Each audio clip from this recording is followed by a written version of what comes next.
The balance of power in the European Union, or EU, is shifting, and the countries that are currently on top may not even know it yet. Slowly but surely, the east of Europe is growing stronger and stronger, aided by the turmoil created by the war in Ukraine and their own military buildups. But that's not the whole story. The traditional superpowers in the EU, Germany, Italy, and France, have problems of their own that are making their grip on the EU's reins falter at a crucial crossroad in European political history. This is not what the members of the EU expected when they called for Ukraine to become a member. That call to membership was supposed to be a triumph, the culmination of the EU's rapid response in helping Ukraine to defend itself from the Russian invasion, and a moment that would have united the Eastern Bloc to create a stronger EU. But the reality is much more complex. Rather than unify the Union, the EU's invitation to Ukraine appears to have sparked division on the continent. Allegiances are shifting, and Eastern powers are growing. The EU, as we know it today, may change as its traditional power brokers have to adapt to the growing military power of members that have long been considered second tier in the EU system. Poland is one of those members. It's fair to say that Poland struggled during the 20th century, before the Soviet World War, and the country signed treaties of non-aggression with both the Soviet Union and Germany, knowing that either country would likely best it in a conflict.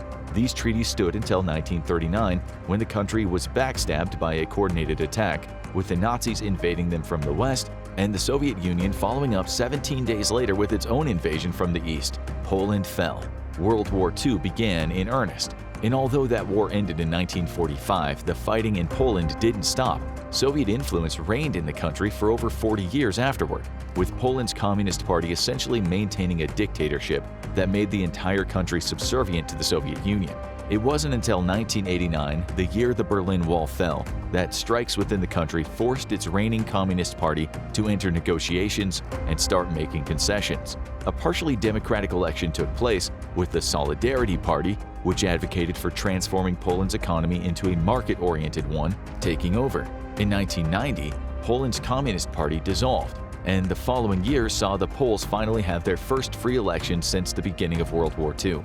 We're telling you this to make one thing clear: Poland knows what it's like to be the long-standing victim of military oppression, and perhaps it's a desire to avoid a repeat of that situation, especially in light of what Russia is doing in Ukraine, that's resulted in Poland's recent investments into becoming one of Europe's biggest military superpowers. As of the making of this video, Poland arguably has the best army in Europe, and yet nobody seems to know about it.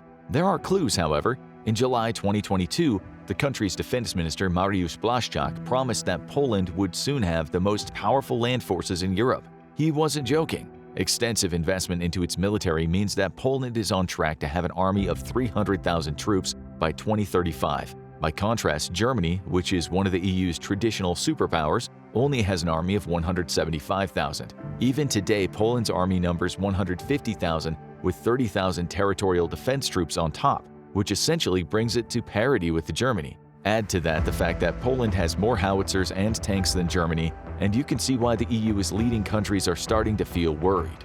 The rest of the world has taken notice too.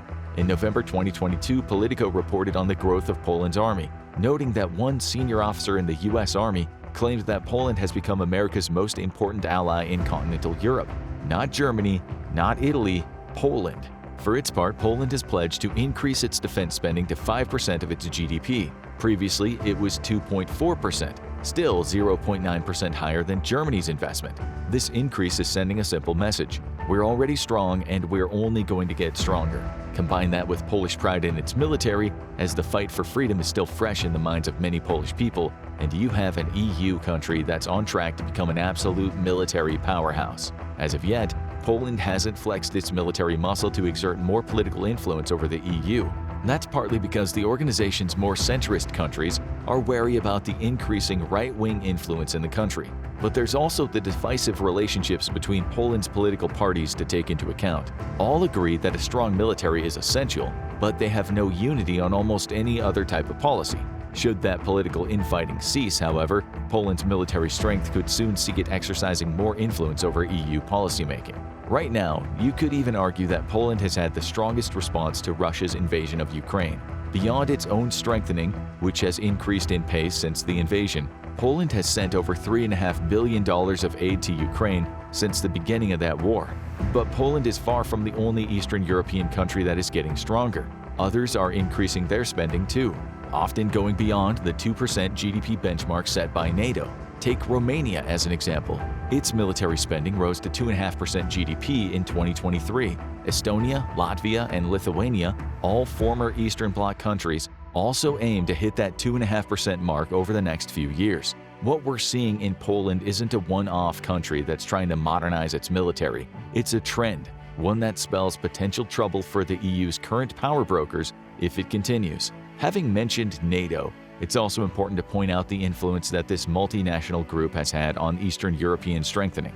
In July 2023, NATO established several battle groups in the East. Some of these groups landed in the previously mentioned countries: Poland, Latvia, Lithuania, Estonia, and Romania. But there are also battle groups that have landed in Hungary and Slovakia. Troops, planes, and ships are all arriving in these Eastern European countries directly from NATO to further strengthen them in the face of a potential Russian invasion. And that poses another problem for the EU. For decades, the EU's centrist powers, often led by Germany, have taken the approach of commercial commonality with Russia. The argument was that by building commercial links, Russia's economy would become so ingrained in the collective EU economy that it would essentially neuter a belligerent Russia, giving EU powers indirect control over the nation. Western powers, including France and Italy, embraced the approach. It stuck with it even when Russia annexed the Crimean Peninsula. Even France's President Emmanuel Macron was seen standing side by side with Putin during the 2018 Soccer World Cup final in Moscow. Then 2022 arrived and Putin invaded Ukraine.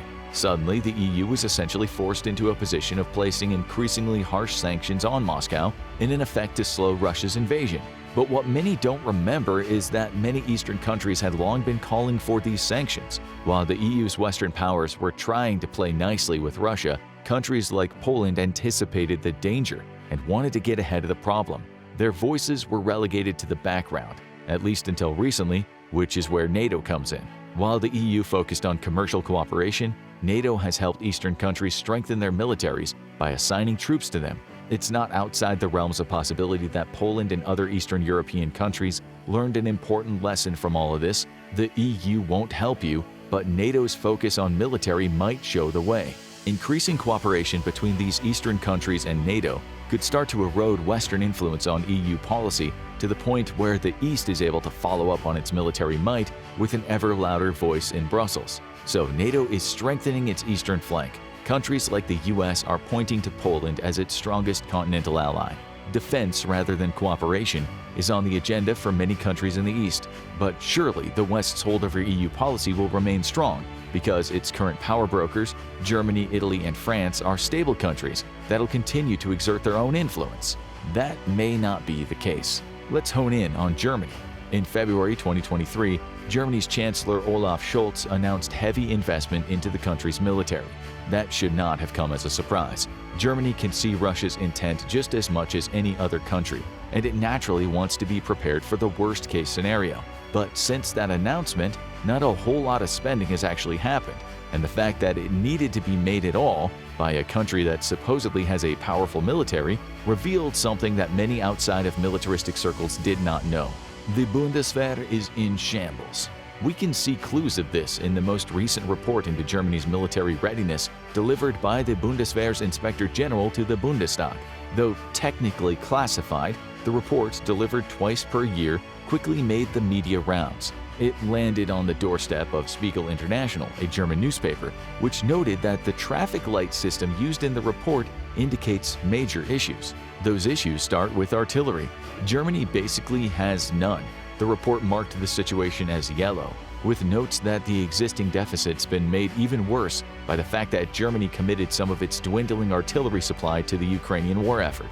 According to the Inspector General, it'll take several years for the country to get its artillery numbers up to where they need to be.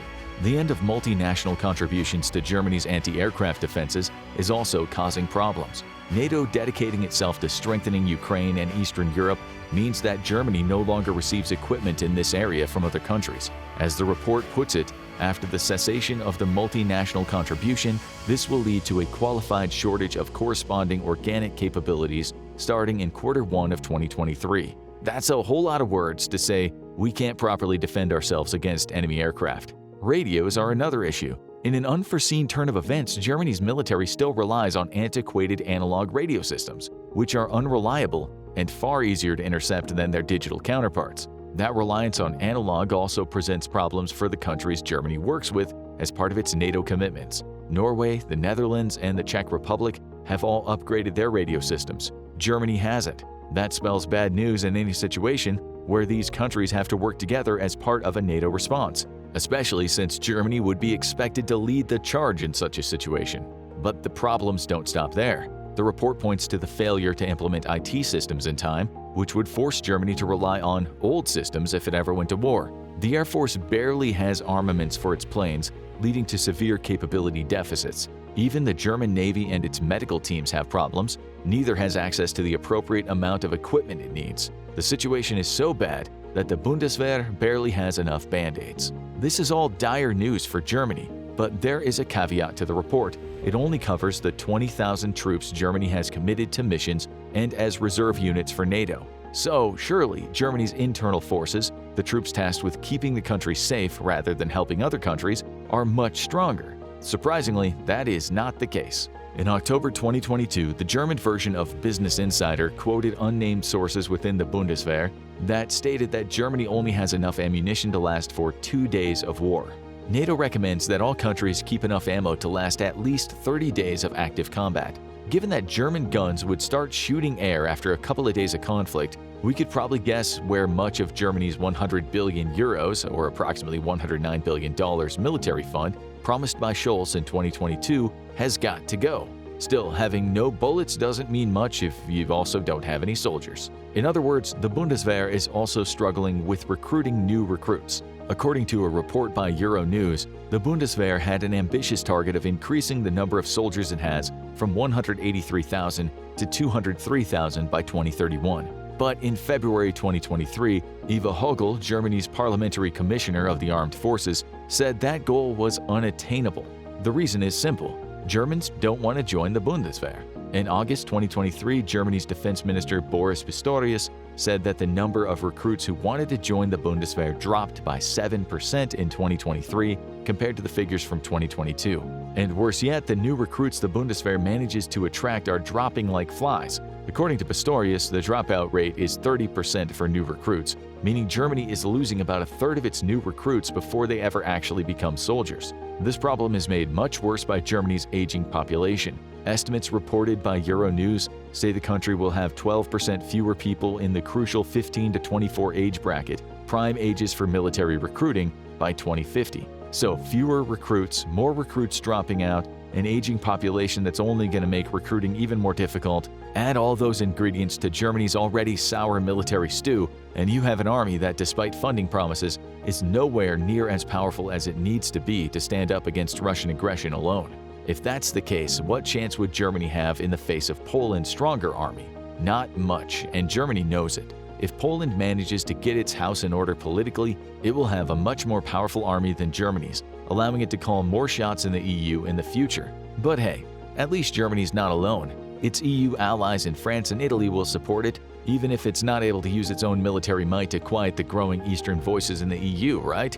Maybe not. While Germany's eroding power base comes from the weakening of its military, France is racked by internal conflicts that go beyond the divides we see in Poland. The first half of 2023 has seen multiple protests take place against France's proposed pension reforms. Thousands took to the streets, backed by France's trade unions, to fight back against Macron's decision to use his executive powers to push through a law that would raise the country's age of retirement to 64. And when France does protests, it does them with their well-known revolutionary spirit. While some were peaceful, many others were marred by rioting, violence, and battles with police. This was especially the case for protests that took place on the outskirts of France's biggest cities, where masked protesters clashed with police amid raiding and looting. Fires were set, tear gas was fired. For a few months, it felt like the entire country was embroiled in fights between police and pension protesters, demonstrating that the average Joe in France isn't supportive of their government's policies. The protests ran from January until June,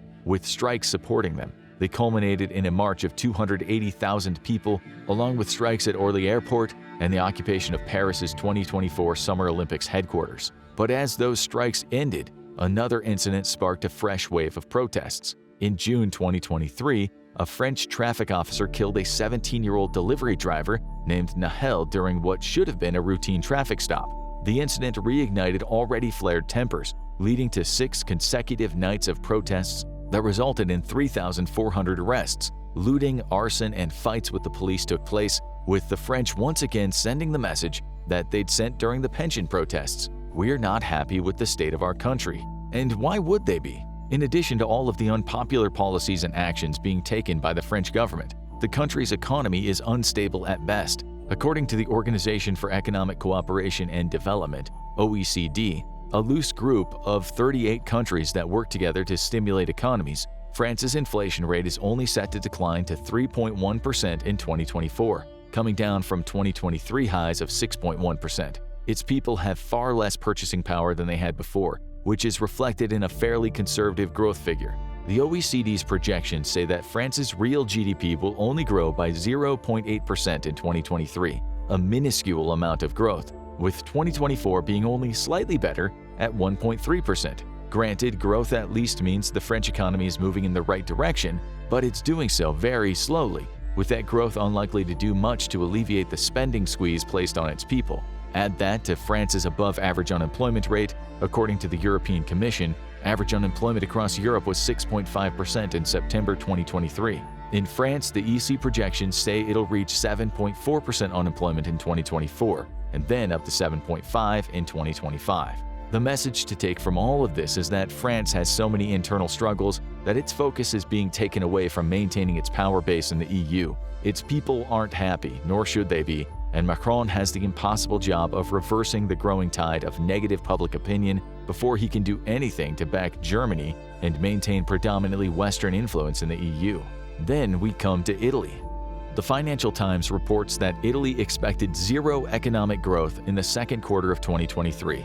It didn't get zero growth. Instead, the country's economy shrunk by 0.3% during that quarter, flying in the face of a recovering Eurozone that collectively achieved 0.3% expansion.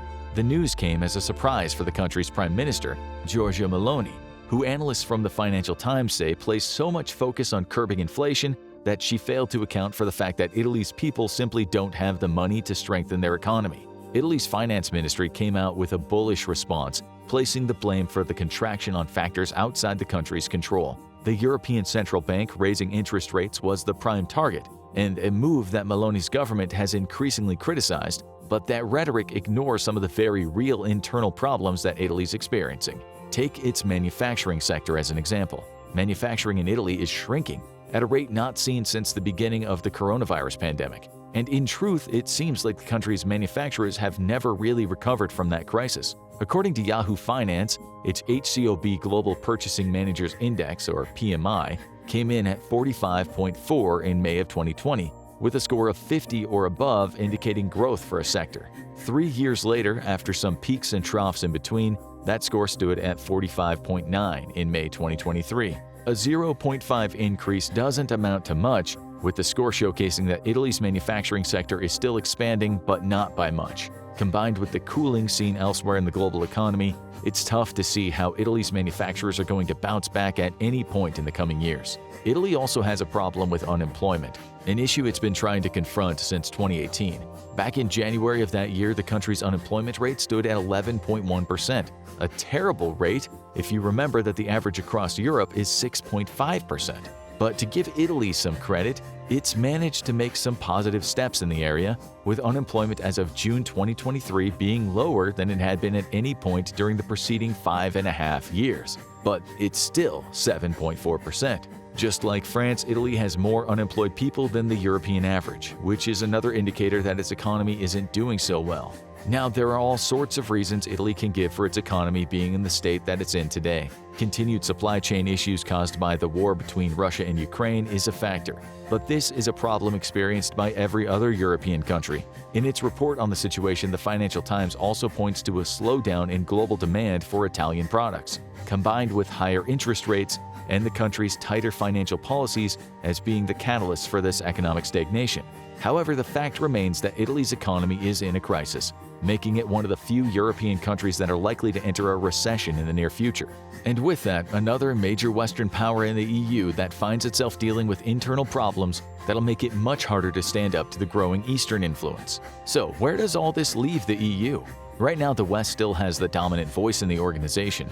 Still, as Poland's military power increases, along with other Eastern nations slowly strengthening, that voice might start to grow quieter. If Poland can get its own internal conflicts resolved, it's going to see an EU power base that's there for the taking.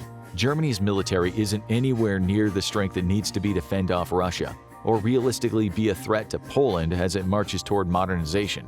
Both France and Italy are racked by economic issues. Poland and other Eastern European countries are no strangers to these types of financial woes, but in Poland's case, its unemployment rate is just 3% compared to the much higher rates in France and Italy. And forecasts from the EC suggest its economy is going to grow by 0.4% in 2023, with further growth of 2.7% and then 3.2% coming in the 2 years to follow. Add NATO to the mix, especially in its assignment of troops to other Eastern European countries, and you start to see a storm brewing for the traditional power brokers of the EU. The East is coming, spearheaded by Poland, and it doesn't look like Germany, France, or Italy are in any position to slow it down. So, what do you think the future holds in store for the EU? Will Poland lead to an Eastern charge that diminishes the Western power base to the point where it, along with other Eastern European countries, can have more influence on Europe's policies? Or will the Western triad of Germany, France, and Italy manage to stay strong despite their economic and militaristic woes? Tell us what you think below. Now watch what would happen if China and the US went to war hour by hour, or check out this video instead.